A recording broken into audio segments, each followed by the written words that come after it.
Good morning and welcome to Tip of the Tongue Talks. I'm Corey and we have Ellie and Jermaine. We're here to talk about The Last of Us Season 2. So real quick with Season 1, it was set 20 years after the fungal outbreak and cordyceps has devastated the world, turning infected humans into deadly creatures. The story follows Joel, a hardened smuggler, and Ellie, a teenage girl who is mysteriously immune to the infection. Basically, Joel is tasked with escorting Ellie across the ruined United States in hope that her immunity might lead to a cure. Along the way, they have a bond that develops. The season explores survival, trauma, and love. The show as a whole is exploring those themes. But the season ends with Joel making a morally complex choice. After learning that creating a cure would kill Ellie, he rescues her from the Fireflies, which is a rebel group that's trying to save humanity, killing many in the process. He lies to Ellie about this event and saying that the Fireflies had stopped looking for a cure. So that's where we are in Season 2. We join Joel and Ellie and Jackson, Tommy and Jack, Wyoming, with a small community, a very lovely community, considering that we're in the apocalypse, right? So let's talk about it. So I want to start off real quick, and I want to get everyone's thought process about the characters and where we are, right? You already know that. Hey, Boots, Gers, and Purrs. I like that name. That's Books or Boots. I can't see. Is my glasses on? Although Boots would be nice too. Boots would be nice too. I've been drinking this morning. I don't know. Okay, are we still talking about Puss in Boots? Puss in Boots. Puss in Boots. Yeah. So, what are our thoughts about the characters that we've met so far? Ellie and Joel and the Fireflies. What are our thoughts? I just want to say, first of all, I called it. I knew Ellie was for the girls. I just knew early on. I just knew it. I knew it. Like I just her whole demeanor, everything. I knew it. I called it. So there's that. Ellie gets on my nerves a bit. I'm not gonna lie. She gets on my nerves a lot. But she's a teenager, and so that's to be expected. Quite naturally, she would get on my nerves and under my skin. Joel and this savior complex, but also bad boy. I love him. I'm frustrated with him. There's a lot going on with Joel, but overall, I do enjoy watching the characters. I think the acting overall is good. It's good. Basically, just to dovetail on what Elliot said, everything that she said, I agree with 100%. Ellie, why her of all people? Like, if you're gonna have someone who is gonna save humanity, you would want for them to be like this virtuous type of person, but no, she's like the raunchiest kid ever, like the most defiant ever, and it's just like, I really want to kill you right now, but I can't for the sake of humanity. Like she's that for me. Yeah. So. It's all those things. I'm surprised that y'all are saying this because normally I hate 3 and 4 characters out of a show, right? But the first season I was like, damn, I don't like her. I don't like this bitch. I don't see her. I do not like her. And then as we kind of get into it, she's thrown into this world, right? It's not her. Basically, she's given this burden, right, to save humanity, and it is a burden, right, because she has an immunity to this mysterious infection, and she's just a girl, right? But then, as we get into season 2, and the very first couple episodes, I'm like, fuck, I don't like her. She don't listen. She hard-headed. She is always doing and saying and big feelings. And I'm like, but then I think back, I'm like, when I was 19, I had a lot of big feelings, right? I had a lot of big thoughts about it, the world and how I think and knew how everything should go. So is she that different from how we were when we were in our teenage years? It's just the fact that she is thrust into this apocalyptic environment, right? Where everybody's trying to kill them, including millions of infected zombies, it seems. So my question to you guys, though, is the season really starts off with Joel kind of, telling a little bit of a lie so to speak. And did the show do enough to portray the moral ambiguity of Joel's decision? Like, they kind of, a lot happened in the very final scenes of season one, but did it show enough of that, of how he could either save humanity, help the Fireflies and save humanity, or save Ellie, this brat who he's grown to love and care for? Did the show do enough to portray that ambiguity in the decision? For me, the first thing is we don't 100 or even 50% know that this can actually happen. And so for me, we're staking a lot in a maybe. And so he's grown attached to this child, dealing with his own trauma from not being able to save his own. So, I mean, I guess in essence, it was a bit morally ambiguous, but the more I look at it, it's like, okay, it's an impossible situation. It's an absolutely impossible situation. The maybe might possibly be, okay, I can save humanity, but we don't know. But I do know that if they do this surgery, go in her brain, she's going to die. She's going to die. And so am I willing to have that blood on my hands? I couldn't save my own, but I can save Ellie. And I don't know that she's going to actually save the world. So to me, it was an impossible situation in the first place. So that's kind of where I am with it. Now, as far as like Joel and his morality, that's been kind of out the window the entire show. Joe has done a lot of questionable things. Has he though? We have to suspend some of our, or I think we have to suspend some of our thought processes that relates to this world where we currently live in and the world of the show. So in an apocalypse, the same choices that we make, I don't know if they're going to be different and not justified, so to speak, right? Everybody trying to survive. I'm just playing devil's advocate. I'm not saying I agree, but I love the push. That's a fair point. But I think with him now, killing is just innate. And then to your point, we are in an apocalyptic world, and at any point, I could just be the next person on the food chain going down. So I understand that. So then the question then needs to be asked. In episode 2, Abby was like, there are some people who are just, I'm paraphrasing, these were not her exact words, but basically, people are just bad, right? You just got people who are just bad. So in this apocalyptic world, what is right? What is wrong? And so if it is, this world, then you could conceivably say that any decision that you make is actually a good decision if it benefits you. That's also a very good push. I hate Abby too. So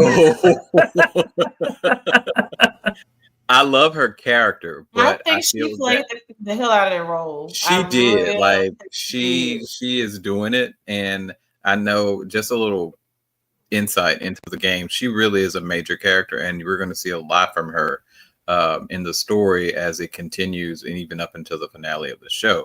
So she's not going away. She is a central theme that kind of weaves itself into the story, partly because of the choices and the decisions that she makes as it relates to the end of season 1 going into season 2, and then what happens ultimately at the end of season in episode 2. But I think that my issue with Abby is that she knows the world that we're living in, but she also doesn't know everything, right? She doesn't know what the Fireflies really were going to do to Ellie. Her pain point is the fact that Joel killed her father, who was an unarmed man. I will say that may be the line that Joel crossed, that was just a step too far, to killing someone. He had a scalpel. That's a weapon. He could have knocked him out, right? He could have took the butt of his gun and clocked him on the back of the head and knocked him out, right? But is Abby justified in the way that she feels going into season 2? Yes, she's justified. Yes. However, I don't know if I would have gone to the lengths that she went in order to do what she did. You know what I'm saying? Especially after he saved her life. I think that's I would have the dirt right there. I think at that particular point in time, I think I would have been like, okay, thank you for bringing me back. You might want to go, knowing how the others in her group feel, the Fireflies feel, or the ex-Fireflies feel about her, I probably would have told him to go back, whatever. Or even just confessed what she was there to do so that he could leave. And thank him for, saving her life. I think the decisions that she made ultimately was just wrong. Even when she started beating him on the leg, like that was just wrong. Like if you want to kill him, just kill him. Like why put him through pain? You didn't do that. He didn't do that to your dad. Mm-hmm. So why do that to him? Like that was just, and you could see it on the faces of most of the people who were there. There was this one guy who was just like, yeah, do it. But everybody else was just like, it's too much. She came in with that intent though, because she said it at the end. The intent was to make him suffer.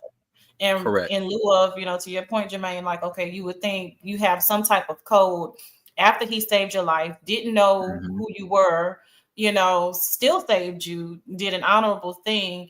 You still couldn't put him out of his misery quickly. You wanted to make him suffer. Yeah, and the other thing too is it makes a liar out of her, right? She is the whole point that she feels that she is justified in killing Joel because what he did to the Fireflies, right? She really turns that on its end when she basically tortures Joel in an ending point of the second of that scene in episode 2, right? We have okay. Yeah, Books, Girth, and Purrs is saying, I mean, the only therapist Joel's has drinks, smokes those funny cigarettes, and hates him, so he did his best in the apocalypse. Those were not funny cigarettes. I just want to let you know. They were a little bit more than that. Look, I think that's intentional. That's what she said. That's some funny cigarettes. So, okay, pause. How much do we love Catherine O'Hara? I am a big fan of Catherine O'Hara, the actress that plays the therapist. Is she the one from Schitt's Creek? Yes. Yes. And Beetlejuice. Yes. Yep. She is that girl. This is a little bit of a turn, this role for her as Joel's therapist. Normally, she's a little bit more glammed up and she has a little bit more wit about her. She looks really haggard, as she should, because it is the apocalypse. But let's take a quick second just to kind of navigate. Wait a minute. I don't remember exactly what she said, but she was just like, should I tell you how I feel? I hate that you. Internal monologue that she had that made you question whether or not she was crazy or drunk. That was funny. Drunk and crazy. That was the best. That was Moira Rose. I love her. I love Catherine O'Hara. So how do we feel about that interaction between Joel and that therapist character? I kind of felt like it was really short, right? Obviously. And I really felt like we could have gotten a little bit more into that. And it really is a disappointment because they couldn't have more of a breakthrough because of the way that Joel's character suddenly exits the show. Right. I just feel like that. I personally feel like I wanted to see a little bit more interaction between the therapists, maybe even get a little bit of a healing moment. I really wanted that, but maybe not because, this is one of those shows where there aren't a lot of happy endings, it seems. So, but what are our thoughts? I appreciated the candor. I really, really did. Like, listen, you're not keeping it real with me. The whole point of therapy is for you to be honest. You killed my husband. Let me be honest with you for a second. And so you have that, like you say, we're in a post-apocalyptic world or whatever. And so we don't have those same bedside manners and luxuries and being politically correct. So I appreciated the candor. And so it's like, if you've been to therapy, what happened in that whole scene was mortifying. It was. Like, wait a minute. It took me a lot to even come here. And this is what happened. So again, appreciated the candor. I think the exchange was great. I loved watching that scene. Of course, reading like the both of you two wanted a little bit more, but yeah. Well, hold on, wait a minute. Even before all of that, she was just like, "You bring me these old." Talking about the cigarettes. Uh-huh. You bring me these weak cigarettes, and you expect me to be a good therapist for you. She was like, even my husband got better than this. But what I really wanted, just to kind of like go off of what you said, Corey, what I was hoping for, especially because of what ended up happening in episode 2. For me, I did not enjoy episode 1. I didn't. Oh, that's why we're Maybe really many not of talking you about it. did. I hated it. Maybe many of you did. What I would have loved to have seen was perhaps because she was such a strong character in episode 1. And what I mean by that was she held her own, right? And because she was such a strong character, it would have been nice perhaps to see her attempt to kill Joel. And then to hit on what you were talking about, Corey, she decided not to. Or someone figured out what she was about to do and stopped her, and she kind of caught her head or something like that. Like that would have been a bit more fulfilling for me. You know, like, okay, like somebody was going to kill Joel in episode 1, and then boom, episode 2, he dies anyway. You know what I'm saying? Like that would have been a bit more fulfilling than what I got in episode 1. However, I recognize that episode 1 was kind of setting the stage for everything that we're going to see in season 2. I get that. So one of the key themes of the show is how the show handles and balances horror drama and human drama, right? So how do we think, or what are some examples of how the show handles human drama and horror drama? So for instance, for me, one of the best moments of the show is, and I was actually rooting for the zombies to get Abby, was when she came across the village and she walked across the ice that previously we had just learned that they were hiding underneath the dead cordyceps remains of the previous zombies, right? And she basically starts the whole thing, right? She sets in motion what ultimately leads to the hordes of the zombies attacking Jackson. But that scene where we see just the drama between her trying to escape and those hundreds of thousands or whatever of zombies busting out of the ice and chasing her, that is peak show right there. Like that is some of my favorite moments from this show. Thoughts? Well, I know that Ellie had a comment that she wanted to make earlier. Do you remember what you were going to say, Ellie? Of course not. I don't remember. We got off on a tangent, I think. Definitely sure of it. But I'm sure it'll pop back into my head at the most inopportune moment. It's so cool. So I'm sorry, Corey. What was your question? Just the question. So the question in and of itself is, how does the show handle the balance between the infected horror and the human horror or drama?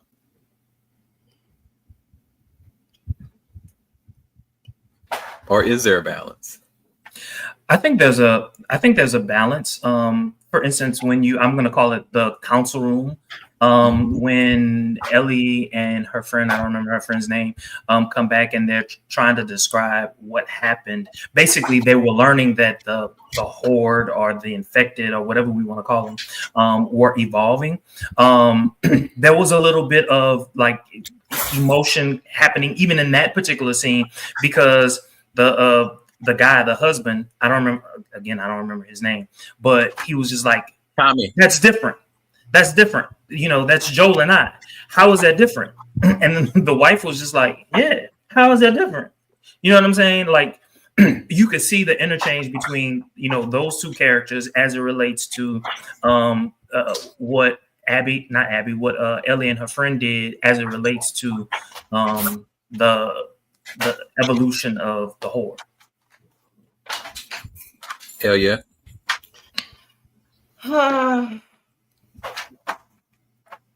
Horror between human drama and What was the question? I keep The getting the balance between the infected horror and the human drama.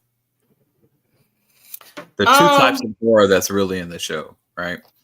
So, first of all, I think there's a pretty decent balance. First of all, having to live in a completely different way as a human, you know, they've they've done in Wyoming and Jackson, I think it is, Mm-hmm. they've created this whole community, right? And it's their new norm or whatever. So I feel like they've created a really good balance of life as they knew it versus life as it is. So I feel like the show does a really good job with like, okay, balancing this is a really, really shitty life versus okay, this is better than death.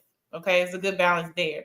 But then the horror of at any moment, all of our stuff could be blown to smithereens by an Mm-hmm. attack from the infected or the quadriceps or whatever you want to call it. And so while all of that is going on, they're still prepared. And so it's probably not answering the question appropriately, but that's just kind of how I'm processing it. So I appreciated the fact that okay, this is a horrible thing, all right, at its core, that just very surface level as well. But we've not gone to sleep and assumed that we're all good because we've just created this nice community for ourselves. We are very, very much prepared Right. for the absolute worst. So I feel Right. like the show does a good job of balancing. Okay, here's this Pleasantville type life we're living out here versus what's really going on. So yeah, did a lot of rambling. Sorry. No, So it makes perfect sense. just to dovetail on what Elia was saying, when she was talking about we are still prepared, when they had this community meeting trying to like let everyone know, hey, this is just we're just gonna go through like a little practice run of what's gonna happen.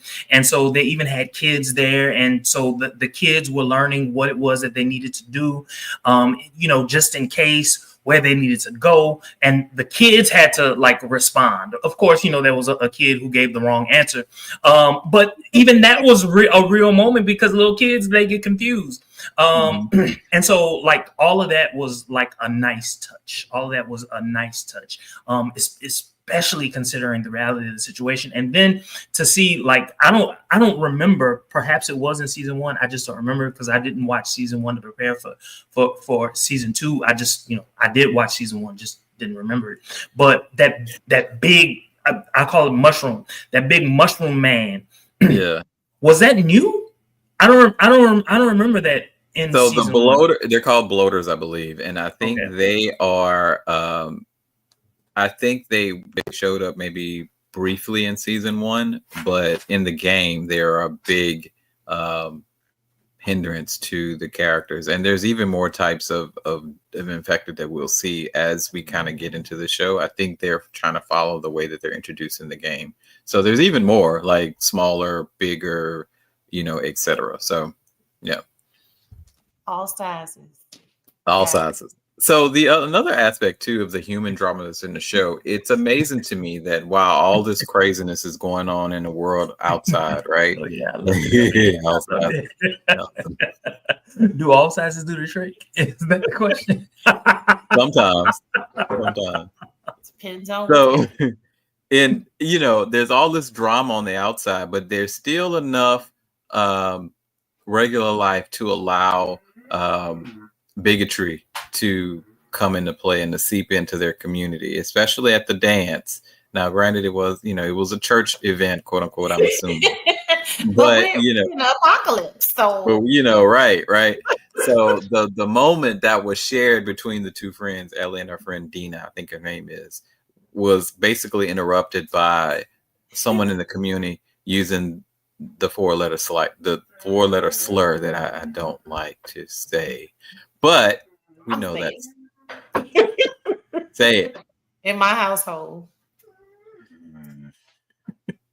Starts with a D, rhymes with Ike. Oh, correct. I think that was another nice touch to the show, to show that it may show that there's this idyllic setting in the show in terms of in the village or in the homestead, quote unquote, but there's still all these prejudices, right? But enough about that. Moving on. No, So, I agree with you. I'm glad you went there because again, I called it.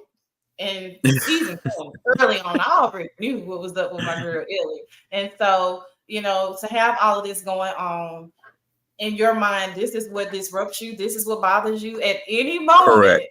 Correct. that can come in and wipe all of this out. And you worried about me dancing with a girl and kissing her in the mouth.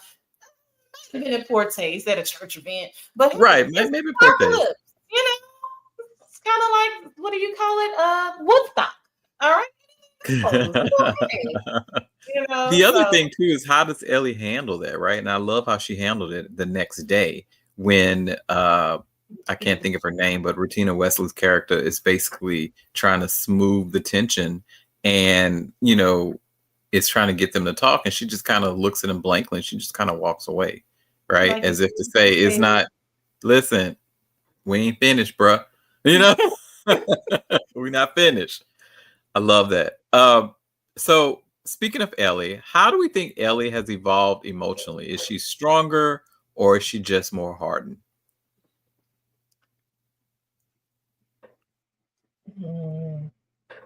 I think, I'm sorry, go ahead. Because my thought was not developed. No, and I don't know if mine is either.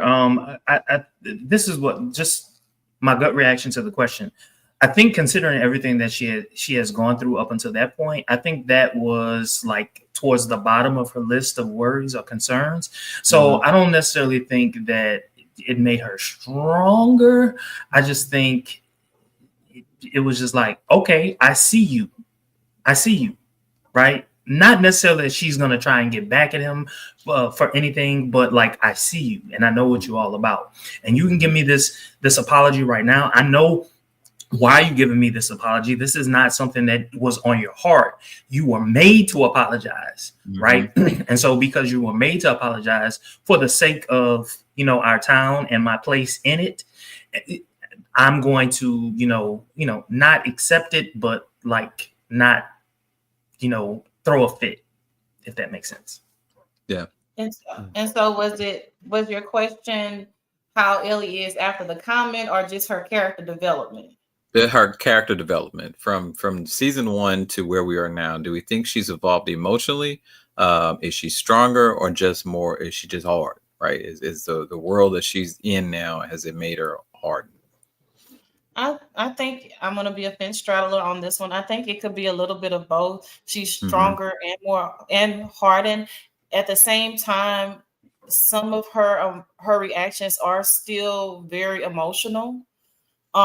So she's hardened to an extent.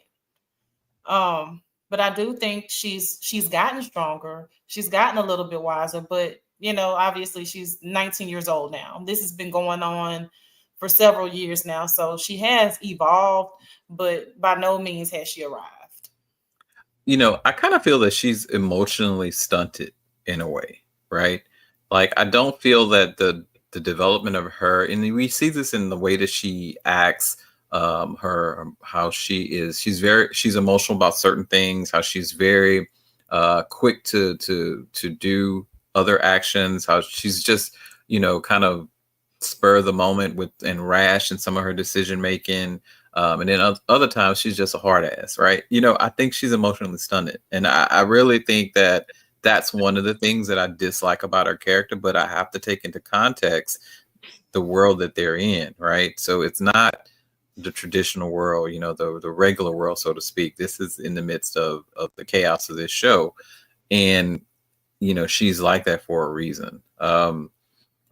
I would say that I think that she is stronger in more of a physical aspect, right? Because you have that scene where she is taking punches from the bigger guys, right, and learning how to defend herself, and she just keeps going back for more and for more and for more.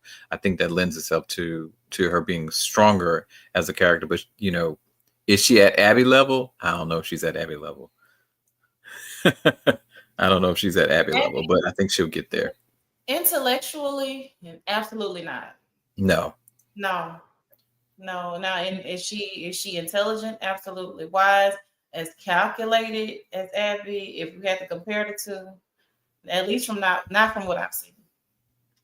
So, and speaking of Abby, Jermaine, do you have a comment on this? Well, so yes, my question was, or my comment was going to be about Abby. Did Abby make a mistake by leaving her? Well, clearly, I think I already know the answer to my question. But did Abby make a mistake by leaving her Ellie alive? Did she anticipate, or would she anticipate that Ellie would have gone to the same extent that Abby went to? Because my guess, my assumption is that Ellie is going to find Abby, and there's going to be a showdown. So yes, but without giving the story away, I don't think what you think is going to happen is going to happen. I'm just going to leave it at that. How you think it's going to unfold, I'm not sure that's exactly how it's going to unfold. But I don't know if it was a mistake per se. If it was really, I don't know how else it could have unfolded with what's to come in the story. I don't know what they're gonna do with Dina or Dinah, however she pronounces it, but she got screwed in that situation too, and so yes. I feel like she might show up on them as well because like she's not shabby now. She's not. No, she's not. No. She's not. So I'd like to see more of her. She's a little bit of a wild card for me. I like her. And also Tommy's son. I can't think of his name right now. The one they said was going to eventually become over their little community.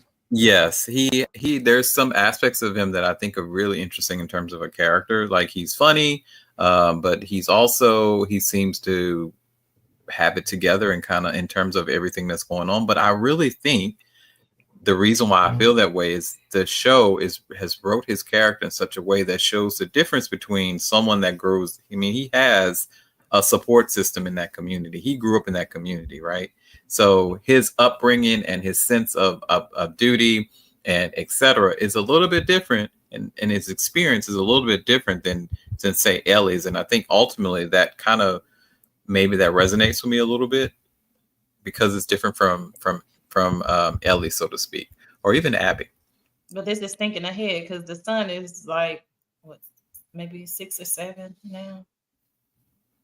I'm not entirely sure of the age, but if I'm remembering correctly, he's still a child, basically. No. Okay, so you remember the guy that Ellie was with when the snowstorm first started? Yeah. Do you remember him? That's what we're talking about. That's what we're talking about. That's Tommy's son, I think. That's Tommy's son? That's his older son. Yeah, that's his older son. Okay, now that makes I believe. I think that's his old. I think that's their oldest son. That makes sense now. Okay, missed that. Don't know how I missed it, but okay. So I'm like, so we talked about Abby. How does Abby and does she challenge the viewer's loyalty to Ellie and Joel? And kind of thinking back what we were talking about earlier about whether or not Abby was justified in what she did. Jermaine, you shaking your head furiously. Like, no. I can see how. No. Okay, so all right, righteous cause. I get you. Righteous cause. When she shot homeboy in the knee or wherever it was in the leg, and then started beating him. After she made her counterpart tourniquet him. Tied off because I don't want just to keep him alive a little bit longer so he wouldn't bleed out so she could torture him a little bit more.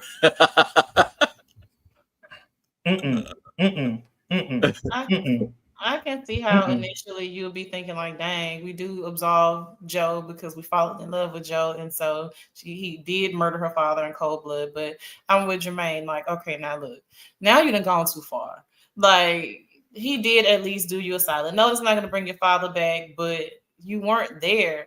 You listening to the word because he did leave the nurses or whomever alive. So, I don't know. I feel like you could have not done that. Okay, so I don't know about y'all, but this is what I was hoping for because I didn't know that Joel was gonna die. I didn't know when he was on the. First of all, he was just like, "Oh, would you shut up and just do it already?" I was like I died. But when I died, but I was also mad. I'm like, when she had the club, I was just like, "Oh, he gonna grab the club and start beating her, and like he gonna get away and all like in my head, all kind of scenarios just played itself out." But when that didn't happen, I was like, what's happening? What's going on?" Like I was thrown. I was like, I wasn't expecting it. Do we think that Joel had resigned himself to die at that point because he feels like that Abby was justified? This leads into my next question too, actually. Yes, I think yes. To answer your questions, the short answer is yes. But I still think that he was still calculating a way in which to survive. That's my hope for him as a character. Yeah, I kind of think that at this point, and you're not really sure because we don't get an exposition from Joel about how he's really feeling, because he doesn't open up to the therapist really, right? That could have been their chance to really kind of give us that insight into Joel and his psyche prior to him dying. I wish they would have did that too, by the way. But we don't know how Joel feels about his actions. We can assume that he has some guilt about the things he's done, the choices that he's made, because he makes that comment about saving her. So does he feel like by saving her, he has doomed her to live in this crazy world, or what, right? It brings the question to, what does it mean to be the villain in someone else's story? While Joel is a hero to us, right, for saving Ellie, rightfully so, but to Abby, he's a villain, right? What does that mean, though? In the everyone's hero is a villain to someone. The United States is a villain to other countries. And we are just not realizing that. For our entirety of our life, we didn't think that, but we are coming to the realization that that's the case. and now, like, the saga continues because now Abby has become a villain to Ellie, and so it's disheartening because I didn't want Joe to go. I don't care what Joe did. I'm not gonna lie, and it's very, very biased. It is, but I just was not ready. Thanks, Books. So, to lighten the mood a little bit, let's talk about the hot daddies that are in the show. The hot daddies. Yeah, we're gonna toot the daddies for a minute. So, who's top tier for us in this show right now? Approaching French white type of lust and longing. Bite your tongue. I don't know if we got anybody quite that high up on the caliber as French white. Okay, so Abby's, I guess the guy that the whole group thought of as like a mastermind or like the tactician of the group. Yeah. I would love to see him without all that mountain gear on. You know what I'm saying? Like, because he was cute. He was. Your boy was cute. Even the sadistic one, he was cute too. He was. And I'm curious to see where their story is going to go too. Like, are they ultimately going to end up on the side of the town, or is that the last that we're going to see of them? Were they just kind of there? I'm surely not, because that'd be I know we're going to see Abby, but the rest of them, that would be waste of some really good talent and interesting stories.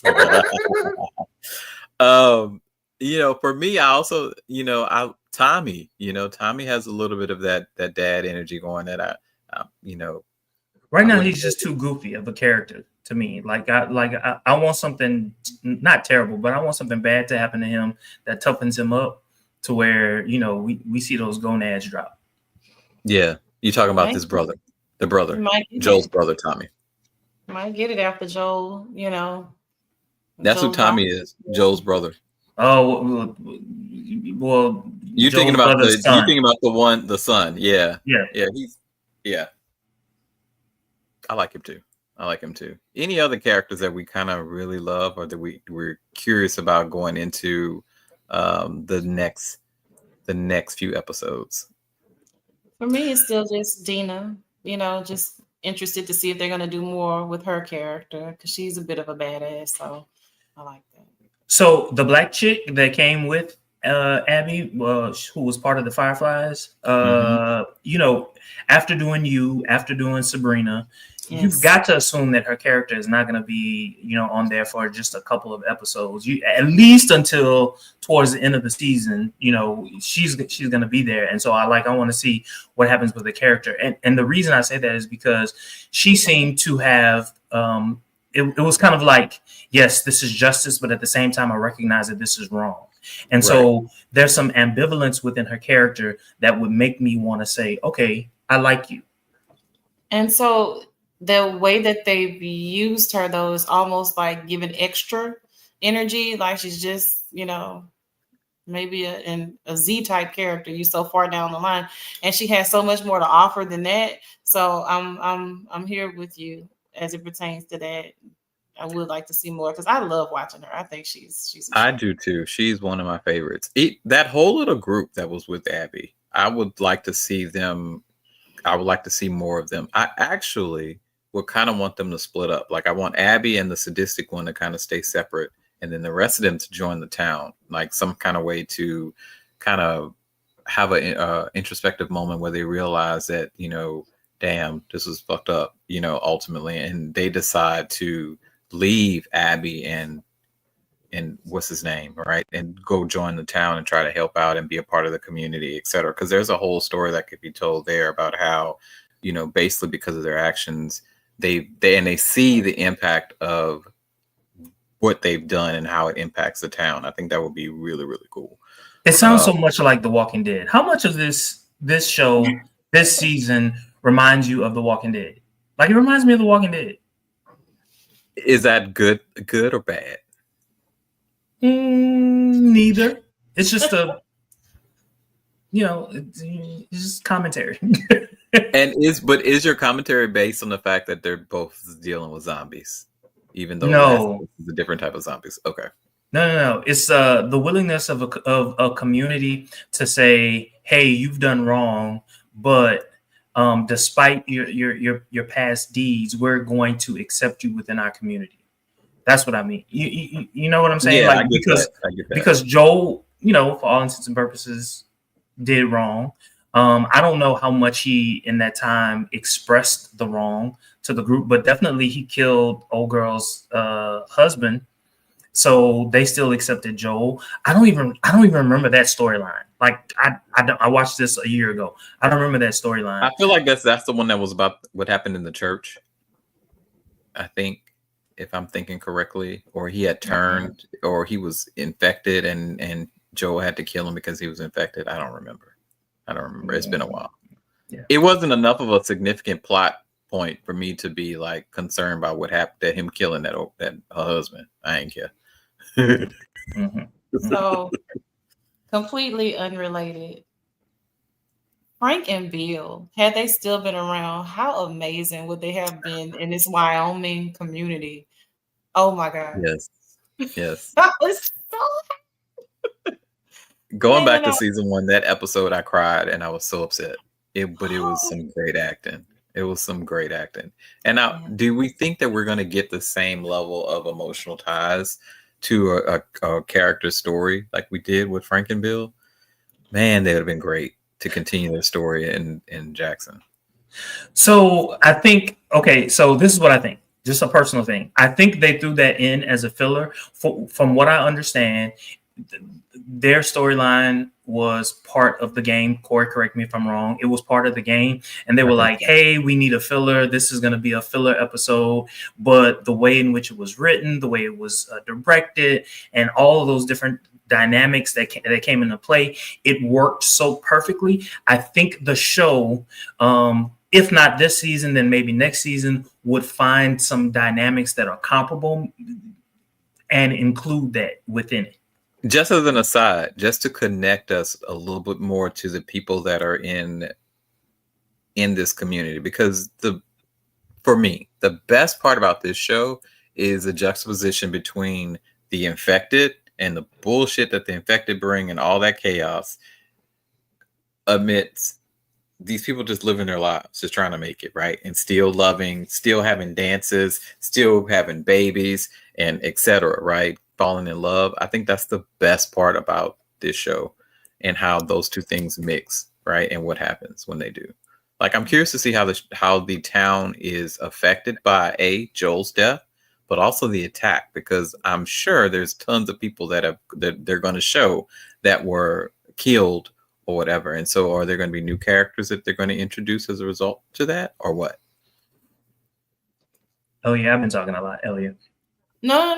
I'm following along with Corey's commentary, questions, and comments alike, and so I'm more interested in the aftermath of what this looks like without Joel being a key character or key player in that town. How will the town rebuild? What's that going to look like? And of course, to your point, we know that new characters will arise. But although losing people is kind of normal now because of what they're faced with, this is devastating because they've been in their little corner of the world, and everything is safe and everything is right in the world. So I'm interested to see how that will play out. But so far I'm invested, and I will say this: I fell asleep on episode 1. Like, episode 1 was it was interesting, but it was boring. But and so Corey, and I don't know if you were a part of this conversation or not. You may no, I was about to say you may have been one of the people that kind of forewarned me, but I know that Jermaine and Britt and Erica all said the same thing. I am not feeling episode 1. I fell asleep on episode 1. And so they built it up to be so horrible for me that when I actually watched it, even though I fell asleep, it was not the worst episode ever. Because I think I had been primed to think it was going to be so bad that when I did watch it, it didn't give me that Mayfair letdown. Listen, not a lot of shows give us the Mayfair letdown. Not a lot of shows. Not a lot of shows.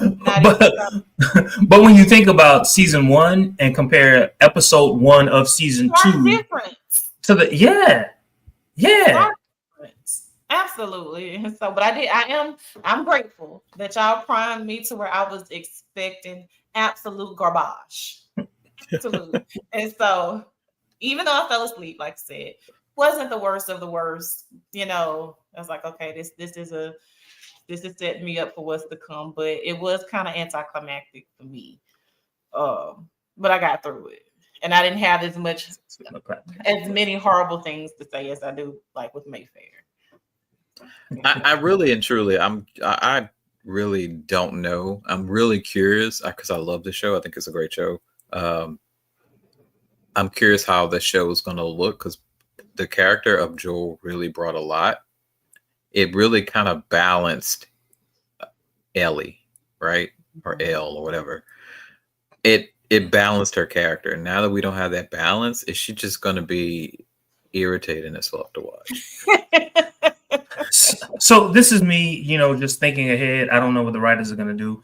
I kind of think that Tommy's wife is going to be a surrogate mother for her. And I'm assuming that she's going to bring some of that balance for her, especially considering how hot-headed her husband is in comparison to her. That's just what I'm thinking. Who knows what's actually going to happen? But I was also curious about this. Like a huge reason why I even watched the episode was because of him. Yes. Right. And to be honest, if I hadn't become invested in the show, she as a character, as great as she is an actress, because she is a great actress. Yes, I'm not as invested in her. Nope. If any of that makes sense. Maybe it's the writing surrounding her and her choices and et cetera, et cetera. I mean, she's acting it fantastic, but I just don't like it. Right? I don't like it. That's not how I want her to. You don't like it. Shocker, Corey. But I like the show, right? So I'm curious to see how it changes as we kind of keep going forward. Any other thoughts about season 2? Episodes 1 and 2. Hope for the future of the show? Any hopes? Anything that you want them to absolutely stop doing? So, can we talk about the evolution of the mushroom people? I'm just the hordes, the infected. sounds like I Mario. love calling it the mushroom people. The mushroom people. Mario, don't do that. So in episode 1, like we were like they hinted that they're evolving. Right. I for a second I was just like, ooh, this mushroom girl, is she like what's happening? Is because I didn't get the sense at first. I didn't get the sense that she was kind of baiting her. What the sense that I got was an internal struggle. Should I kill her? Should I not kill her? That's what I was thinking. And then when I saw episode 2, when they were chasing them and then they took this beeline and they curved and they went straight for the town, it was as if they all in one mind, they were like a hive mind. Don't waste this opportunity. Attack. And good thing that they were like prepared in that moment, that they were somewhat prepared, because if they weren't, it was gonna be, oh my God. And yes, Corey, your previous question, it was like, what's gonna happen? Like, I don't know what's gonna happen to this town. I don't know if they're gonna survive. I don't know if they're gonna leave where they are and go somewhere else. I don't know. And all of it, that is the wonder for me. Like, if I have questions about what's gonna happen next, that to me is a good episode. And that's what that episode left me with. I definitely feel that with the second episode. I'm disappointed in Joel, but I am so excited to kind of see what happens next too. And also one of the key points too, you talked about the evolution of the mushroom people, but the when they were breaking up the pipe right during the construction, and you saw the expansion of the tentacles and how they were moving, that I feel was kind of an indicator of how they knew that the town was there, because that the noise and the vibration is how they are sensing. So they kind of alluded to it in season 1 that they're really, while they can't technically see, they can hear and sense, right? And the clickers, as they're called in the game, they make this weird clicking noise. I'm assuming as like kind of like radar, so to speak, but like bats kind of. And to see that, and we haven't really seen or shown how they're really advancing the evolution of them. So I really, I'm curious to see how they're going to introduce the other types of the infected into the show. And ultimately, like, now this is up to the point where I've seen or played the game. After this point, I don't really know what's going to happen. I just kind of know a little bit, but I'm curious to see what happens with the cure, because I think we're only going to get about 2 more seasons of the show, because they're at about midway of the game right now, I believe. So, but there's always. Oh, I'm sorry, Ellie. No. I'm just thinking out loud, and there are only 7 episodes to this season. Yeah, 8, I think. So there's always the possibility that the show can continue. Depending on the fan base, there's a possibility that it can continue, and they can do so much with it. Especially like if they keep moving, similar to The Walking Dead. If they keep moving, then yes, they can change the story. Like there's a villain of the season for The Walking Dead. They can become a villain of the season by going to different locations. Yeah. And they may do that. Like, I think that'd be, because, we so wrapped up into Jackson, they can introduce it to another town, at the end of this season or going into the next season. One thing that I'm disappointed in is a lack of characters of color in the show. Too damn cold. Yeah, like how many of us would want to go to freaking Wyoming? Corey, the flat line. Come back, Corey. So listen, if it meant that, I think some of the reason why they migrated up north is because the fungus was having trouble. Yeah. So yeah, no doubt, we should be up there because we gonna be able to survive. Yeah, but okay. So if telecommunications are down and so many of us are in the South, how would we know? How would we know to go up north? You know what I'm saying? That's true. That is true. Oh, we all were killed in the initial spread of the pandemic. Something else that hate Black people. Fungus. I'm interested to see who is gonna be or step up as this charismatic leader for Jackson, because okay, one of the key players is gone. You've lost so many people, and so I'm interested to see how that's gonna play out. How will you rebuild? I think it might have been Jermaine. Like, hey, are you gonna relocate? Are you gonna stay? I kind of have some of those same questions, especially since so many of the infected, I mean, they were by the hordes coming in. Like, that was insane. And I know cinematography is like one of the words we use on almost every episode and every show, but that beautiful display, even though I did want them, I'm with Corey on this, want them to like low key get Abby ass in that moment. Yeah. But seeing that whole display for me was one of the best moments in this show. Like, they're breaking out of the ice. So the visuals, the underlying themes, all the things happening with them breaking the ice, and it was a lot for me in a good way. In a really good way. But I'm really concerned and interested to see how Jackson is going to recover, and will there be a charismatic leader after this? I kind of think the son is going to have to kind of step up. I think that's going to be the moment where some of the younger characters in the show, the teenagers or the ones that are a little bit older, I think they're going to step up some.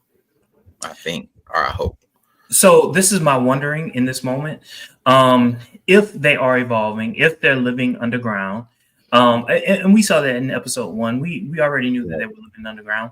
But if they have evolved to the point where, they can still survive, then the question is, what will they do? Will they move? Right. Will they move on mountains? What we saw flamethrowers, right? We saw flamethrowers, but what other weapon will they have to invent in order to protect themselves from these beings? That's correct. What I'm curious about, because that has got to happen. If the mushroom people have leveled up, then the humans have got to level up. If there's anything about humans, we will adapt, right?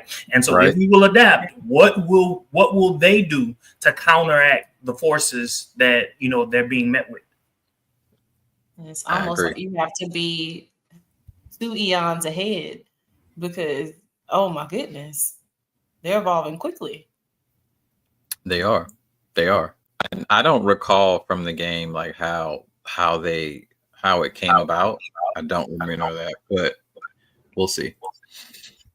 Because there has to be an answer in there somewhere, right, as to the solution to, to this problem. Also, my question is, I wonder, are there other people like Ellie or Elle? I was literally just thinking that. Like there are other, because just like with any type of disease, there's different people that have different, sequence of genes or whatever that make them more resistant to, et cetera. And that's how we get, our medications and things like that from studying those disease processes. So there have to be more people that are like her, right? And I guess the question is not if there are more people like her. My assumption is yes, there are, but do they have the medical technology and expertise to effect a cure? Yeah. Yeah. All good discussions, all good points. I think that's taking us about to our time now. Do we have any final thoughts on Last of Us? Great show. It's a great show. I can't wait for more. I need them to step it up though, because episode 1 was a letdown for me. It was a letdown. Episode 2 though brought me right back into it. I need to see more killing. I need to see the people die. I do too.